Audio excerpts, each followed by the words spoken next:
దేశభక్తి చాటి చూపించారు.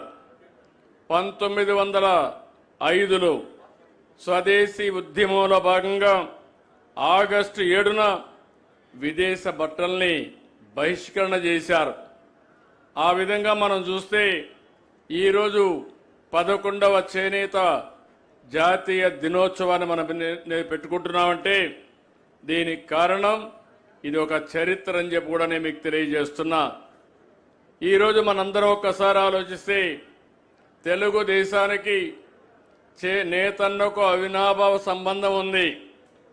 మొట్టమొదటిగా ఎన్టీ రామారావు గారు ఏదైతే పార్టీ పెట్టిన మొదటి సంవత్సరం సగం ధరకే చీరా దోవతి ప్రవేశపెట్టి నేతన్నకి ఉపాధి కల్పించిన పార్టీ, ఉపాధి కల్పించిన నాయకుడు నందమూరి తారక రామారావు గారు అని చెప్పి మీకు తెలియజేస్తున్నా. అక్కడి నుంచి ప్రారంభించాం. ఈరోజు ఒకసారి చూస్తే వ్యవసాయం తర్వాత ఎక్కువ మంది ఆధారపడే ఏకైక పరిశ్రమ చేనేత పరిశ్రమ. దగ్గర 1,22,644 కుటుంబాలు దీనిపైన ఆధారపడతాయి. నేను చాలాసార్లు పోరాడాను.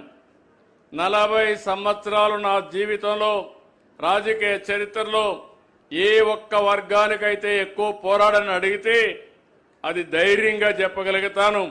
ఈ చేనేత వర్గం కోసం రాజీ లేని పోరాటం చేశాం. అధికారంలో ఉంటే పనులు చేశాం, ప్రతిపక్షంలో ఉంటే మీ తరపున పోరాటాలు చేసిన విషయం కూడా ఒక్కసారి గుర్తు తీసుకొస్తున్నాను. 2014 నుంచి 19 వరకు 5 ఏళ్లలో చేనేతకు అండగా నిలబడ్డాం. 110 కోట్ల రూపాయలు చేనేత కళాకారులకి రుణాలు మాఫీ చేశాం. దీనికోసం అపోజిషన్లో పోరాడాం. చీరాల్లో ఇప్పటి కూడా నాకు గుర్తు. నేను ఆ రోజు వచ్చి పెద్ద ఎత్తున నిరసన తెలియజేసి ధర్నాలు కూడా చేసి పాత ప్రభుత్వం చేయకపోతే దాన్ని మాఫీ చేసిన ఘనత తెలుగుదేశం ప్రభుత్వాన్ని. 55,500 మందికి చేనేత కార్మికులకి 2 లక్షల రూపాయలు చొప్పున 27 కోట్ల రూపాయలు రుణాలు ఇచ్చాం. ఇంకో పక్క 90,765 కుటుంబాలకి 100 యూనిట్లు కరెంటు ఉచితంగా ఇచ్చాం.